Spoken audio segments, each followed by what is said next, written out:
असां सां गॾु आहिनि महर भाई साहब। सर, अमा फाउंडेशन जी तरफ़ां अॼु माशाल्लाह 7हों ॾींहुं ऐं लास्ट ॾींहुं आहे कैंप जो। छा अची महसूस कयो आहे तव्हां हिते? वॾी महिरबानी। मां चवां थो अमा फाउंडेशन वारनि जी बि जो उन्हनि उन क़ाबिल सम्झो जो पाण सां मूंखे दावत ॾिनो। ऐं अॼु मां आसोढर जो हिकिड़ो अहिड़ो ॻोठु जिते ज़िंदगी जी का रमक कोन्हे, जिते को कमु कोन्हे, सुबुह सां उथनि था ऐं सिज लहण जो इंतज़ारु कनि था।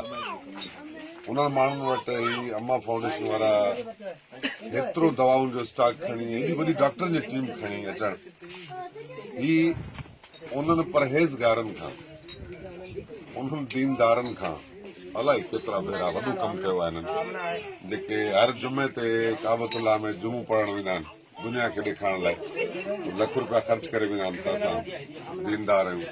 उहा इनफरादी इबादत आहे ऐं पंहिंजे ज़ाती गुनाहनि जी बख़्शिश लाइ। ऐं हीअ तव्हांजी ही जेका अमा फाउंडेशन जी मेगा कैंप आहे, को बि गुनाह जी बख़्शिश लाइ कोन्हे। हीअ त पंहिंजो माण्हुनि लाइ, अवाम लाइ, ग़रीबनि लाइ हिकिड़ी मोहबत आहे, हिकिड़ो वापारु आहे जेको ख़ुदा ॿुधायो आहे क़ुर में। ऐं ख़ुदा सां वापारु मज़ाक कोन्हे। अलाह चओ तूं मुंहिंजे बंदनि ते रहम कर, मां तोते रहम कंदुसि। अमा फाउंडेशन वारनि हेॾो वॾो कमु कयो आहे।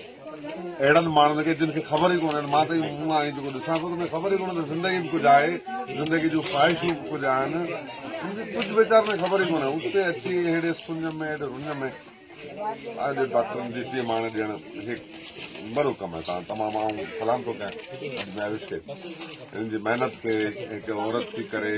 पर आऊं दोस्तनि खे चवंदो त ॾाढी मुछ सां मर्द न आहे थींदो माण्हू, मर्द थींदो आहे हिमत हुन हौसलनि सां, हुन में ज़रूरी कोन्हे त ॾाढी मुछ हुजे। मूंखे कंहिं असांजी भेण हिकिड़ी चयो मुंहिंजी दावत थे करणु चाहिए, त मां चयो मां न वेंदुसि, तव्हां माण्हू छा सोचंदा। त हुन मूंखे फ़ोन ते चयो त मां ॾाढी मुछ खां बिना वारो मर्द आहियां। पोइ मां अॼु महविश लाइ चयुमि बिना ॾाढी जे मुछ जे मर्द आहे। ऐं मुंहिंजो तव्हांखे सलाम आहे, तव्हांखे अलाह ख़ुशि करे। ऐं बिना अजर जे साईं थर वारनि लाइ को शेर चवणु चाहींदो? सॼी सिंध मुंहिंजी खज़ाना ऐं खाणियूं, असीं देशवासी था बुख ते पलाणियूं। ऐं जितां निकितो आहे खरबनि जो कोयलो, उन्हनि काण नाहे को ॾोढो बि सवलो। मरनि ॿार बुख ते, मरनि घर धन्याणियूं, असीं देशवासी था बुख ते पलाणियूं।